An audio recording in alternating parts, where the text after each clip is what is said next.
YouTube, Dawson Rider here with my review of the Deluxe Gosei Ultimate from Tensou Sentai Goseiger. I almost said Power Ranger something.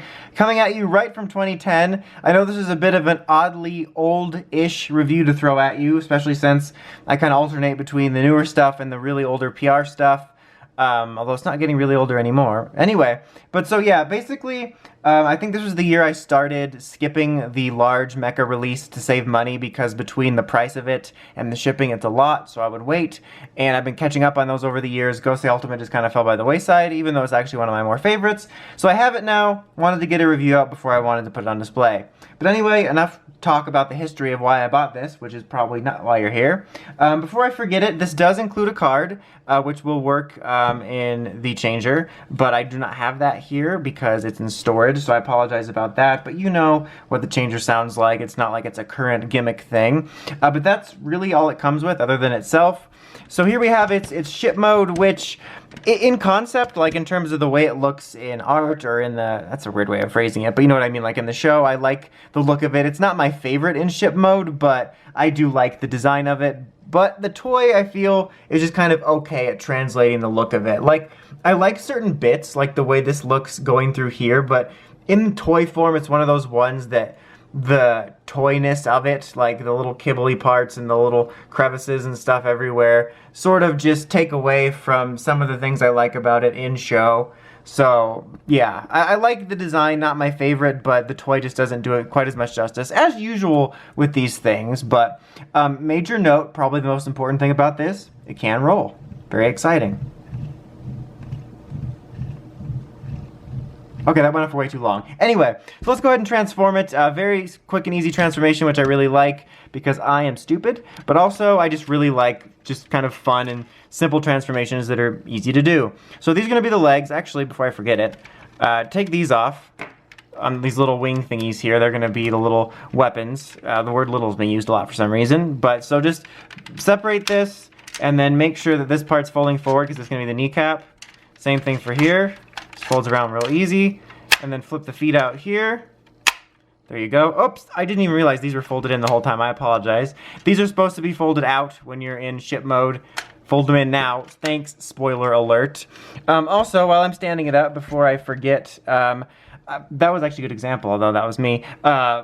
I did have some trouble standing this on certain surfaces, mainly softer ones like carpet. Like, I guess you wouldn't be displaying it on carpet, but if you have anything of the leg, just be kind of careful, because there was a couple times I set it down and I thought it would be fine and it just fell over. But I honestly thought because of the uneven weirdness of this cloth, I was going to have trouble, but it could just be my stupidness and a stupid observation in general. All right, now fold these ones down because you're going to need those out of the way. I initially kind of wanted to leave them because I like to leave that for last, but you kind of need to move them out of the way.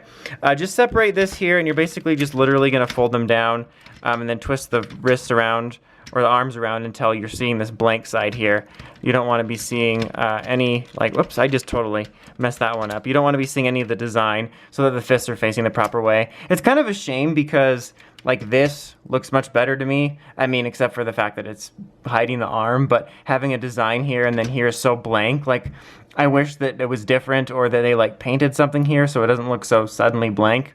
Anyway, then fold this down to complete the image. Actually, okay, we're gonna leave that alone now. I started fiddling with that too much. We'll get to that in a second. Okay, so this is the headless mecha based on Sleepy Hollow. No, I'm just kidding. Now I fiddled with it again. Okay.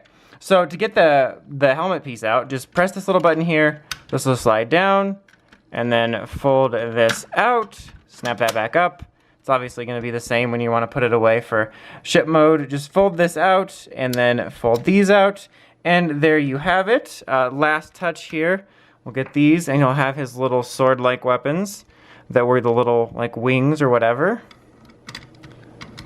And there you go. There, now you actually have your Gosei Ultimate, which, like I said, I've always really liked. I'll fix the headers in a minute. I need to get to the fact that they're actually headers anyway, but I've always really liked the design on this guy. I thought it always looked really cool.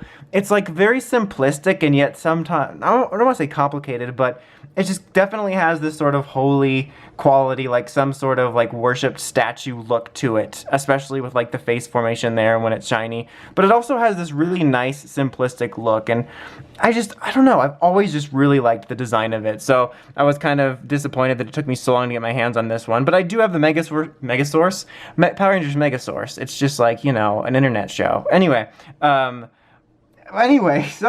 I got the Megaforce version, which honestly isn't that bad. Obviously, it's smaller. The dynamics of the headers are changed a bit. They're not as shiny or anything like that. But it's not that bad. Honestly, I like my Megaforce 1, but this is really nice. This is one of those cases where I go back and forth of sometimes the chrome looks kind of cheap, but I think in this case I actually quite like it. I think it makes it stand out. And I think overall it's a pretty good looking mecha, just sitting there. These are usually really bulky, and that's not really not the case here. It's still a bulky guy. He can't really do anything articulation-wise or anything like that, but I think it just looks a little bit more streamlined than some of them, because often cases you'll get these big mechs of the year and they'll literally just be blocks, but you can see this guy's individual legs and arms, and it's more, I guess it's more close to the proportion it is in the show footage than most of them are, which is what I'll give it, and I just really like it. So I'm gonna set these aside for a sec. So these are actual full-on headers, which is neat. So you can put them on anything else that would require a header. You can put it on, you know, you can swap it on Dragon, you can put it on the gun, anything like that, which is just really nice. I don't remember if those are supposed to be folded out. That's right. I kept thinking that this was like part of it only when you have it in individual mode. Anyway, I'm an idiot, so I apologize about that. But so, oh, there goes the sword. This looks really weird, like what I'm doing here now, but it's just kind of nice. It's just a nice attention to the gimmick and the header gimmick, and it makes for, you know, good compatibility. It wasn't like, this was in the early days of a lot of the gimmicks, I guess I would say, so it wasn't like a huge amount of different things you could get out of it, but it's still nice to have all those, and it's just kind of neat, I think, design-wise, to have these 5 headers make up this face, which is just kind of really cool. But anyway, overall, this is a really solid mech release. I actually like it quite a bit. I think if you're a fan of this, be it from Goseiger or Megaforce, and you want this version, I can recommend tracking it down. I'm pleased with it. It's not like a, oh my god, this is a must-own, but as a fan of the design, I'm really happy with it. But anyway, until next time, don't forget to check out the Crazy Podcast, and don't forget to like, comment, subscribe. Till next time, Dawson Ryder, signing out.